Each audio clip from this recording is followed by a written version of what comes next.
سورہ بقرہ تیسرا پارہ ہے، سورہ بقرہ آیت نمبر 260، آیت نمبر 260 تیسرا پارہ ہے، اور تیسرے پارے کا تیسرا رکوع مکمل ہو رہا ہے۔ تیسرے پارے کے تیسرے رکوع کی آخری آیت ہے، آیت نمبر 260 ہے، اور صفحہ نمبر کیا ہے؟ 40، صفحہ نمبر 40۔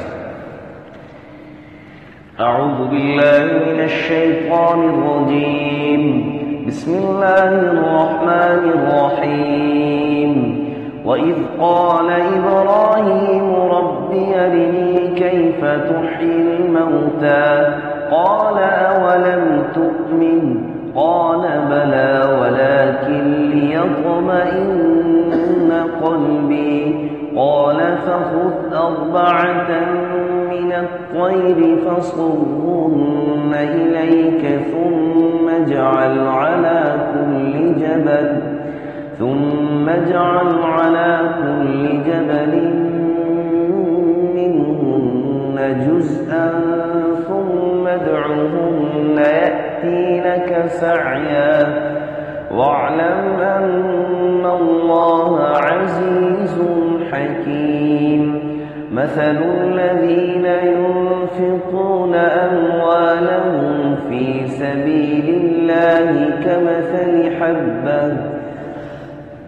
كمثل حبة أنبتت 7 سنابل في كل سنبلة 100 حبة والله يضاعف لمن يشاء والله واسع عليم۔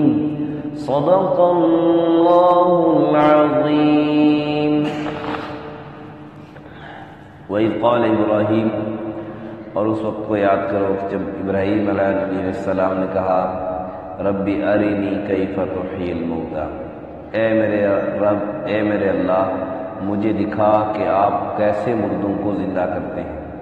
قال اولم تؤمن، اللہ نے فرمایا کیا آپ کو یقین نہیں ہے کہ آپ ایمان نہیں لاتے، یعنی کیا آپ ایمان نہیں رکھتے اس بات پر؟ قال ابراہیم علیہ السلام نے فرمایا بلا، کیوں نہیں، ولکن لیطمئن قلبی، لیکن میں اپنے دلی تسکین چاہتا ہوں، مطمئن کرنا چاہتا ہوں اپنے دل کو۔ قال فخذ 4 من الطیر، تو اللہ تعالیٰ نے فرمایا کہ پھر آپ پرندوں میں سے 4 پرندے پکڑ لیں، فصرهن الیک، اپنے ساتھ ان کو مانوس کر لیں، ثم اجعل على كل جبل منهن جزءا، پھر ان کے بدن کا ایک ایک ٹکڑا جو ہے وہ ان 4 میں سے ایک ایک ٹکڑا بدن کا یہ پہاڑ پہ رکھتے، ایک ایک پہاڑ پر، یعنی 4 پہاڑوں پہ الگ الگ رکھتے۔ ثم ادعوهن يأتينك سعيا، پھر ان کو بلاؤ آپ اپنی طرف، يأتينك سعيا، واپس دوڑتے ہوئے آئیں گے۔ واعلم، اور جان لو، ان اللہ عزیز حکیم، کہ اللہ تعالیٰ زبردست حکمت والا ہے۔ مثل الذین ينفقون اموالهم، مثال ان لوگوں کی جو خرچ کرتے ہیں اپنے مال فی سبیل اللہ، اللہ کے راستے میں، کمثل حبۃ، اس کی مثال ایسی ہے جیسے ایک دانہ ہے، انبتت 7 سنابل، جس سے پیدا ہوں، جس سے نکلیں یا جس سے پھوٹیں 7 بالیاں، فی کل سنبلۃ 100 حبہ، ہر بالی میں، ہر بال میں 100 دانے ہوں، گویا ایک کے بدلے 700 بن جائے۔ 7 بالیاں تو ہر ایک بالی میں 100 تو 7 بالیاں 700 ہوگی، گویا ایک خرچ کیا اس پر 700 ہو گئے، ایک دانے سے 700 دانے نکل آئے۔ واللہ یضاعف لمن یشاء، اور اللہ تعالیٰ بڑھاتا ہے جس کے واسطے چاہتا ہے۔ واللہ واسع علیم، اللہ تعالیٰ وسعت کرنے والا اور سب کچھ جاننے والا ہے۔ حضرت ابراہیم علیہ السلام کا واقعہ میں نے عرض کیا تھا کہ آیت نمبر 260 تک انسان کی زندگی، موت و حیات، یہ انسان اللہ کے ہاتھ میں ہے، اس کے متعلق مختلف قصص، مختلف واقعات گزریں گے۔ پھر آیت الکرسی سے پہلے بھی واقعات تذکرہ ہوا واقعہ تھا، آیت الکرسی کے بعد پھر 3 واقعات پہ در پہ ذکر ہوئے۔ پہلا واقعہ حضرت ابراہیم علیہ السلام کا تھا جو نمرود کے ساتھ تھا، کہ ابراہیم علیہ السلام نمرود سے کہتے ہیں کہ میرا رب وہ ہے کہ جو زندہ اور کرتا ہے اور مارتا ہے، گویا زندگی اور موت میرے رب کے ہاتھ میں۔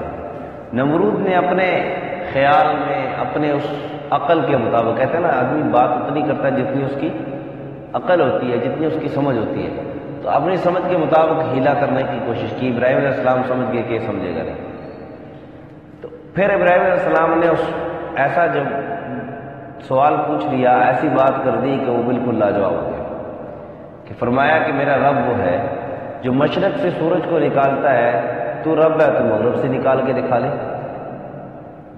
پھر وہاں پر وہ حیران ہو گیا، لاجواب ہو گیا۔ پھر دوسرا واقعہ میں نے عرض کیا تھا کہ حضرت بعض روایت میں آتا ہے کہ حضرت عزیر علیہ السلام کا ہے، لیکن صحیح نہ قرآن سے ہمیں معلوم ہو سکا، نہ صحیح حدیث سے کسی حدیث سے معلوم ہو سکا کہ کون سے پیغمبر ہے، لیکن پیغمبر ہے اس لیے کہ قرآن کی ان آیات یہ بتلا رہی کہ یہ نہ جس سے اللہ تعالیٰ نے کلام کیا ہے یہ کوئی پیغمبر تھے۔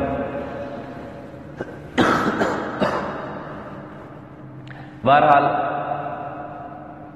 ان کا واقعہ تذکرہ ہوا کہ وہ ایک بستی پر سے گزرے اور بستی تو وہ یعنی ہلاک ہو چکی تھی، پھر اللہ تعالیٰ نے ان کو 100 سال جو ہے نا 100 سال کے لیے مردہ رکھا، پھر اٹھایا اور پھر دکھایا کہ وہ شہر آباد ہو چکا ہے۔ اور پھر آج کے واقعہ میں حضرت ابراہیم علیہ السلام کا تذکرہ ہے کہ حضرت ابراہیم علیہ السلام اللہ سے کہتے ہیں اللہ میں دیکھنا چاہتا ہوں کہ آپ مردوں کو کیسے زندہ کرتے ہیں، میں دیکھنا چاہتا ہوں کہ مردوں کو کیسے۔ تو اللہ تعالیٰ نے کہہ دیا یہ ہمیں سمجھانے کے لیے، یہ نہیں کہ اللہ کو نہیں پتا تھا کہ ابراہیم علیہ السلام کا ایمان ہے یا نہیں، اس لیے پوچھ لیا، یا نعوذ باللہ ثم نعوذ باللہ اللہ کے علم میں کوئی کمی تھی، نہیں، یہ ہمیں سمجھانے کے لیے، ہم اور آپ کو سمجھانے کے لیے، اور یہ بتلانے کے لیے کہ ابراہیم علیہ السلام کا ایمان کچا نہیں ہے، ایمان میں ابراہیم علیہ السلام پکے ہیں، کچے نعوذ باللہ ثم نعوذ باللہ نہیں ہے۔ تو ابراہیم علیہ السلام سے اللہ نے پوچھ لیا کہ آپ کو تسلی نہیں ہے، اطمینان نہیں ہے، پتہ آپ کو یقین نہیں ہے؟ کہا یقین تو ہے، لیکن ایک چیز دیکھنے سے جو تسلی ہو جاتی ہے، دیکھ لینے سے، وہ سن کے آدمی کو پتہ ہو کہ یہ ٹھیک ہے، یقین ہے، لیکن دیکھنے سے اس تسلی کے اندر وہ کمال درجہ پہنچ جاتا ہے۔ آپ اسی طرح کسی کو دیکھ لیں کہ کسی کو کہو جی کہ 1000 روپے کی اتنی چیز مل جاتی ہے، اب یہ نہیں کہ اگلا بندہ آپ کی بات کا انکار کر رہا ہے، لیکن وہی چیز جب 1000 روپے میں آپ وہ خود خرید لے گا تو اس کی تسلی ہو جائے گی، پکی تسلی ہو جائے گی۔ جب تک خریدے گا نہیں یقین تو کرتا ہے، لیکن دلی اطمینان بعض اوقات دلی اطمینان اکثر اوقات نہیں ہوتا ہے، دلی اطمینان جب وہ حاصل ہوتا ہے مشاہدے سے۔ تو ابراہیم علیہ السلام نے بھی فرمایا کہ اللہ میں دیکھنا چاہ رہا ہوں، یقین تو ہے لیکن ویسے دیکھنا چاہ رہا ہوں تاکہ میرے دل کو سکون مل جائے، دلی اطمینان حاصل ہو جائے، عین الیقین اس کو کہتے ہیں۔ ایک ہوتا ہے اراءۃ الطریق، ایک ہوتا ہے ایصال الی المطلوب۔ اراءۃ الطریق اسے کہتے ہیں کوئی آدمی مجھ سے پوچھے کہ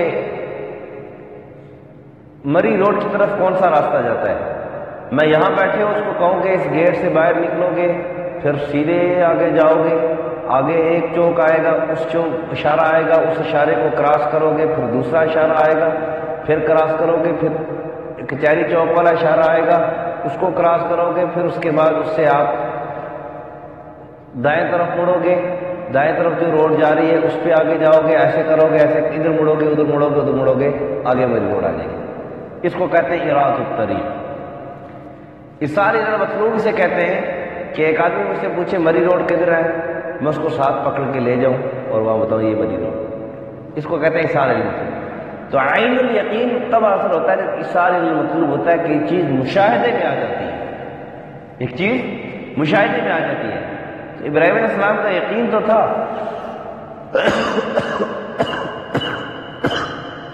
لیکن جب مشاہدہ کر لیا تو یقین کے اندر اور استحکام پیدا ہو گیا۔ واقعہ یہ تھا کہ اللہ تعالیٰ نے کہا کہ آپ 4 پرندے لے لیں۔ مفسرین کرام نے لکھا کہ وہ 4 پرندے جو جن کا دو کا نام میم سے شروع ہوتا ہے اور دو کا نام کاف سے شروع ہوتا ہے، مرغ مور، اور دو کا نام کاف سے شروع ہوتا ہے، کوا کبوتر، یہ چار پرندے تھے۔ مفسرین کرام نے، اکثر مفسرین کرام نے یہی لکھا ہے کہ یہ چار پرندے ہیں، مرغ مور کوا اور کبوتر۔ اور ابراہیم السلام کہا کہ ان کو اپنے ساتھ مانوس کر لیں، فصورہن الیک، مانوس کر لیں اپنے ساتھ ان کو۔ جیسے پالتو جانور ہوتے ہیں، پالتو پرندے ہوتے ہیں، مانوس ہو جاتے ہیں، کوئی بھی ہے آپ ان کو رکھو تو مانوس ہو جاتے ہیں۔ اور مانوس ہونے کا مطلب یہ ہے کہ مثلا یہاں بیٹھے ہیں، آپ ان کو بلائیں تو وہ آپ کے پاس آ جائے۔ پھر ابراہیم علیہ السلام کو اللہ تعالیٰ نے حکم دیا کہ ان کے ٹکڑے کرو، ان کے ٹکڑے کرو۔ یہاں پر مختلف مفسرین کرام نے مختلف تفاسیر بیان کی ہیں۔ بعض مفسرین کرام کے یہ فرماتے ہیں کہ ان کو ذبح کیا، پھر ان سب کا قیمہ سب بنایا، بالکل مکس کر دیا ان کو، پھر اس قیمے سے یہ جو ایک مواد سا بن گیا، اس سے اٹھا کے چار پہاڑوں پر، اس کے چار ٹکڑے کر کے چار پہاڑوں پر رکھ دیا، اور پھر ان کو بلایا۔ پھر ان کے سامنے ہر ایک جو پرندہ تھا اس کا جسم کا جو حصہ تھا وہ اڑ کے ہوا میں اکٹھے ہو رہے ہیں، ہوا میں اکٹھے ہو رہے ہیں، پھر ان کے پاس آ رہے ہیں۔ اور بعض مفسرین کہتے نہیں، انہوں نے ہر ایک پرندے کے چار چار ٹکڑے کیے تھے، سر دھڑ اور پیچھے بقیہ حصہ، یعنی پورے جسم کے چار حصے کیے تھے۔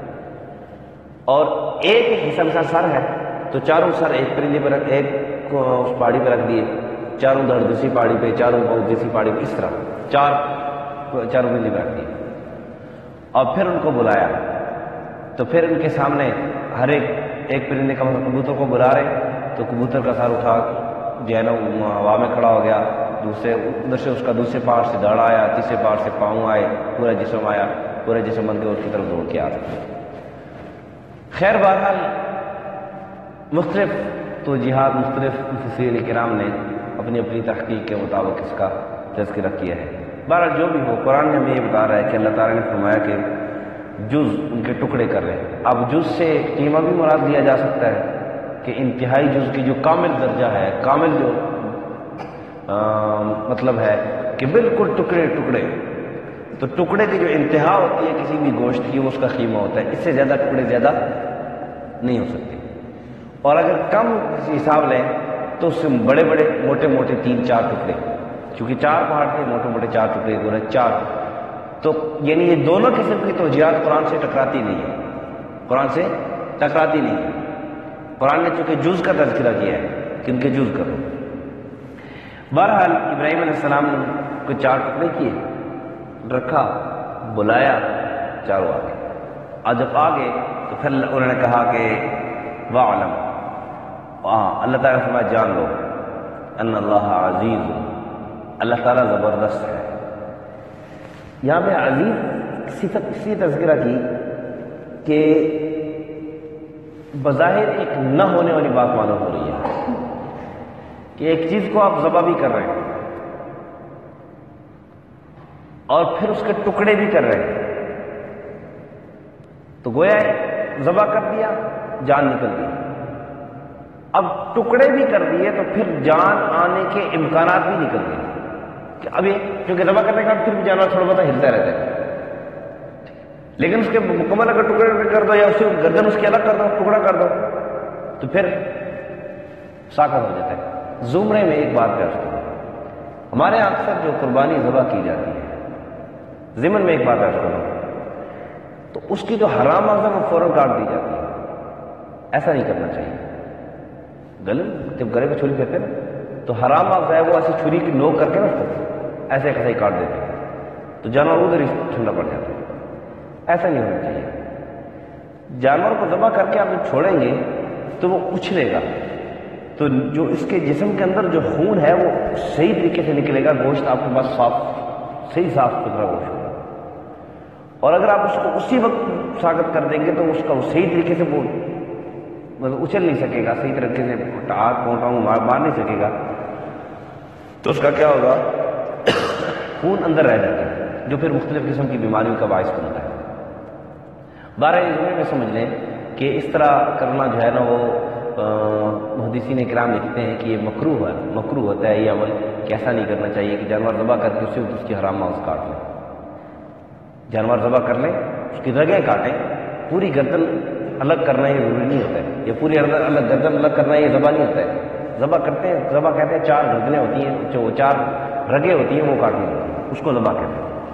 بہرحال یہ الگ موضوع ہے۔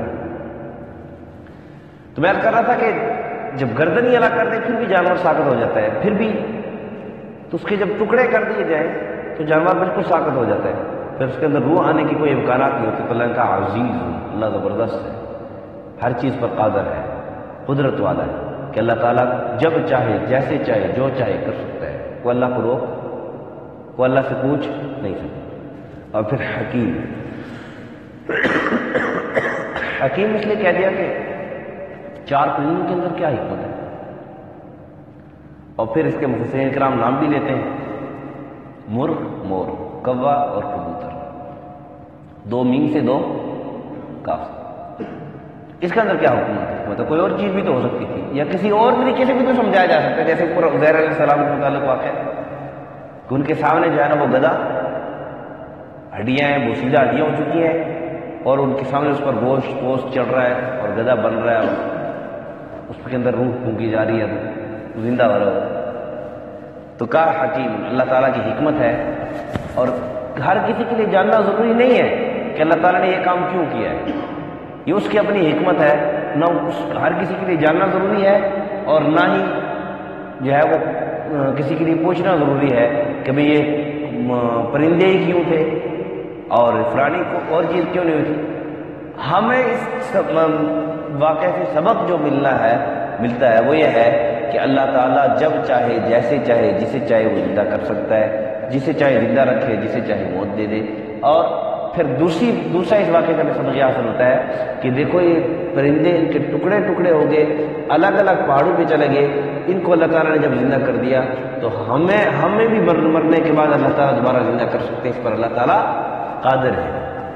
پھر اگلا جو سبق ہے، یہ ساری زندگی اور موت، میں نے عرض کیا تھا شروع میں جب یہ واقعات شروع ہوئے تھے، میں نے عرض کیا کہ 260 نمبر آیت تک کہ اللہ تعالیٰ کہ یعنی یہ قدرت کی نشانیاں اور واقعات چلیں گے کہ اللہ زندگی اور موت اللہ کے ہاتھ میں ہے۔ جہاد میں زندگی اور موت نہیں ہے، نہ کسی اور اسباب میں زندگی اور موت نہیں ہے۔ زندگی اور موت کا مالک کون ہے؟ اللہ چاہے اسباب کے ہوتے ہوئے بھی زندگی دے دے، اللہ چاہے اسباب نہیں ہے پھر بھی موت دے دے۔ مثال کے طور پر ایک آدمی ہے، وہ اس کے ذہن میں یہ نہ ہو کہ بندوق ہوگی تو اس کی گولی لگے گی تو کوئی مرے گا، بندوق نہیں ہوگی، گولی نہیں لگے گی تو کوئی مرے گا نہیں، ایسی بات نہیں ہے۔ بندوق ہو، اللہ بچانا چاہے خود بچا سکتا ہے۔ بہت سارے لوگ آپ دیکھیں ان کو کئی گولیاں لگتی ہیں، خطرناک جگہوں پہ لگتی ہیں، پھر بھی بچ جاتے ہیں۔ ہمارے گولی صاحب تھے، ان کو پچھلے دنوں کسی نے جو ہے نا ان پر فائرنگ کر دی، کافی عرصہ پہلے کی بات ہے، 2 سال پہلے کی بات ہے، تو ان کے بالکل سانس والی نالی پہ گولی لگی ہوئی، سانس والی نالی پہ گولی لگی ہوئی ہے، اور سانس والی نالی بھی اس سے متاثر ہوئی ہے، لیکن الحمدللہ کچھ عرصے بعد آپ ٹھیک ٹھاک چلتے پھرتے۔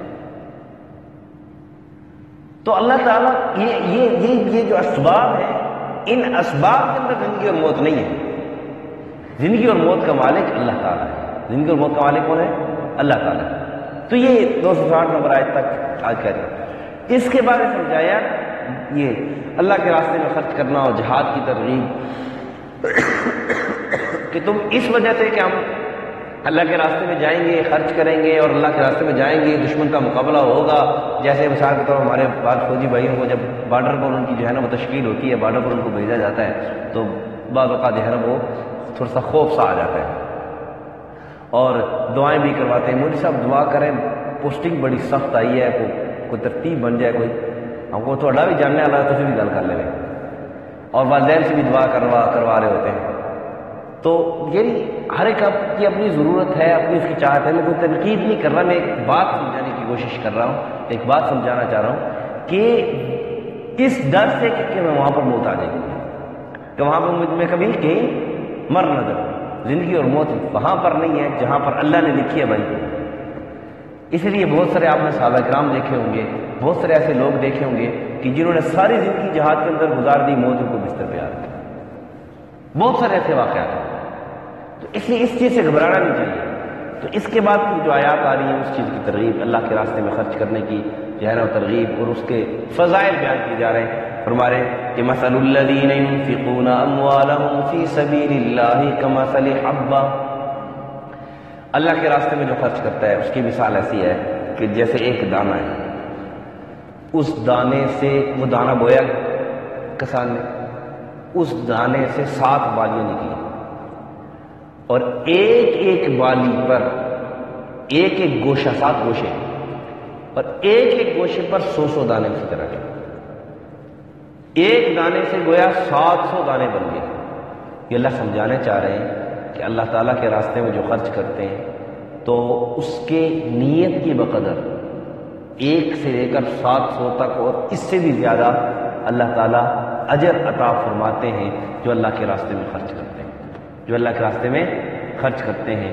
اللہ تعالیٰ 100 200 700 تک اس کو بڑھا چڑھا کر اس کو اس کا اجر دیتے ہیں۔ جتنی نیت اچھی ہے، جتنا اخلاص زیادہ ہوگا، تو جتنا اس کی جو ہے نا وہ کیا کہتے ہیں اس کا خلوص زیادہ ہوگا، جتنا اس کا شوق زیادہ ہوگا، اللہ تعالیٰ کی محبت میں خرچ کرنا زیادہ ہوگا، تو اللہ تعالیٰ اس کو اتنا زیادہ بڑھا چڑھا کر اس کا ثواب عطا فرماتے ہیں۔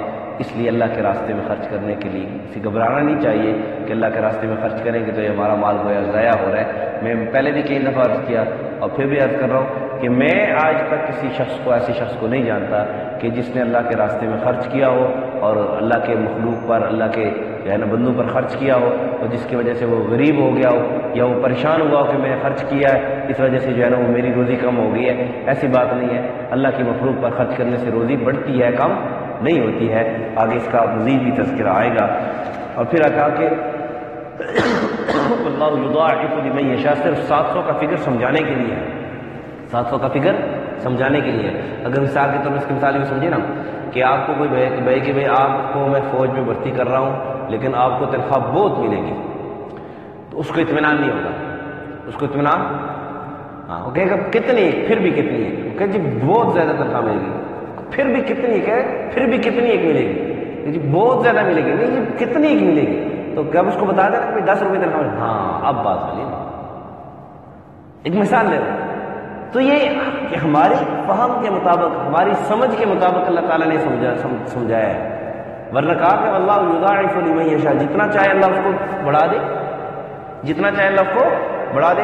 دیکھا واللہ واسع علیم، اللہ تعالیٰ مزید وسعت کرنے والا، بخشش کرنے والا، یعنی اپنی اس کو دینے کے اندر مزید جو ہے نا وہ ہاتھ کھولنے والا، مزید زیادہ دینے والا سخی اللہ تعالیٰ ہے، اور علیم سب کچھ جاننے والا ہے۔ یہ نہیں ہے کہ جس کو جو نعمتیں دے دی ہیں پھر اللہ کو یاد بھی نہیں ہے نعوذ باللہ کہ کون کون سی نعمتیں کس کو دی ہیں، ایسی بات نہیں ہے۔ جس کو جو نعمتیں دی ہیں ایک ایک نعمت کے بارے میں اللہ پوچھیں گے بھی۔ یہ نہیں ہے کہ نعمت دے دی تو تم جو ہے نا وہ باغی بن جاؤ، سرکش بن جاؤ، نہیں، نعمت دی ہے، اس نعمت کے بارے میں اللہ تعالیٰ پوچھیں گے بھی، حساب کتاب بھی ہوگا۔ ایسے جو ہے نا وہ اندھیر نگری نہیں چلے گی، جو جو چیزیں دی ہیں، جو جو نعمتیں دی ہیں ان کے بارے میں اللہ تعالیٰ پوچھیں گے بھی۔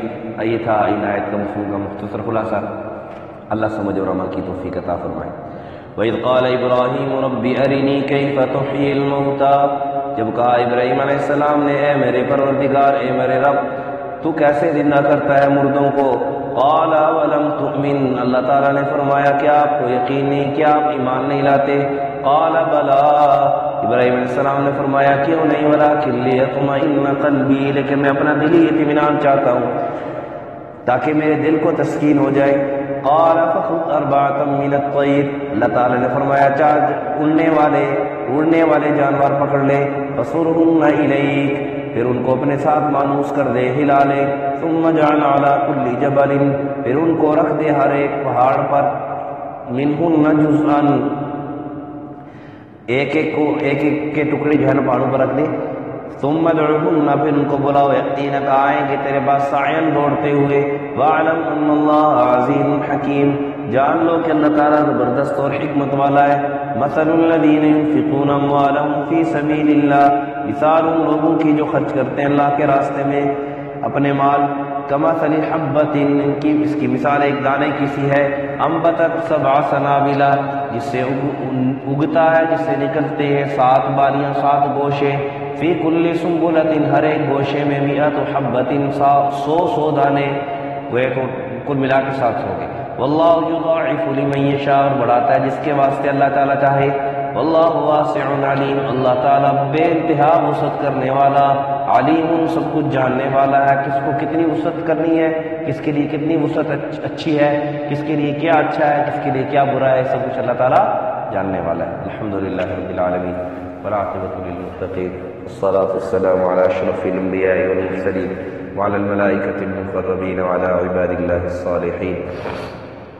اللهم اغفر لنا ذنوبنا وكفر عنا سيئاتنا وتوفنا مع الأبرار، اللهم اشف مرضانا ومرضى المسلمين، اللهم اقض حاجاتنا عن الغيب، اللهم سب کی ساری خطاؤں کو معاف فرما، تمام خطاؤں سے درگزر فرما۔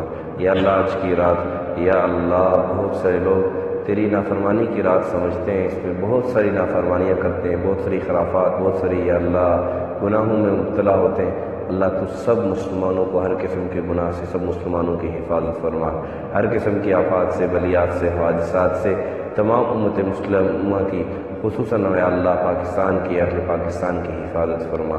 یا اللہ ہمیں ہر قسم کی خرافات سے، ہر قسم کی رسومات سے ہمیں بچنے کی توفیق نصیب فرما۔ یا اللہ تو ہمارا حامی و ناصر ہو جا، اللہ ہماری مدد فرما، اپنے غیب کے خزانوں سے ہماری مدد و نصرت فرما۔ یا اللہ ہر قسم کی، یا اللہ پریشانیوں سے سب کو نجات عطا فرما، بیماریوں سے سب کو نجات عطا فرما، باران رحمت، باران کرم، باران فضل نازل فرما۔ یا اللہ تو اپنے کرم سے، اپنی مہربانی سے باران فضل نازل فرما۔ یا اللہ یہ سال گزر گیا، یا اللہ اس میں ہم نے تجھے بہت ناراض کیا، یا اللہ تو ہمیں معاف فرما، ہماری تمام خطاؤں سے درگزر فرما۔ یا اللہ آنے والا جو سال ہے، یا اللہ یہ ہمارے لیے باعث برکت، باعث خیر بنا۔ یا اللہ اس میں اپنی رضا والے اعمال، اپنے پسندیدہ اعمال ہمیں کرنے کی توفیق نصیب فرما، اپنی نافرمانی سے ہمیں بچنے کی توفیق نصیب فرما۔ یا اللہ ہماری دعاؤں کو اپنی بارگاہ میں قبول فرما، ہم سب کی جان مال عزت آبرو کی حفاظت فرما۔ صلی اللہ علیہ النبی الکریم محمد وعلی آلہ وصحبہ اجمعین۔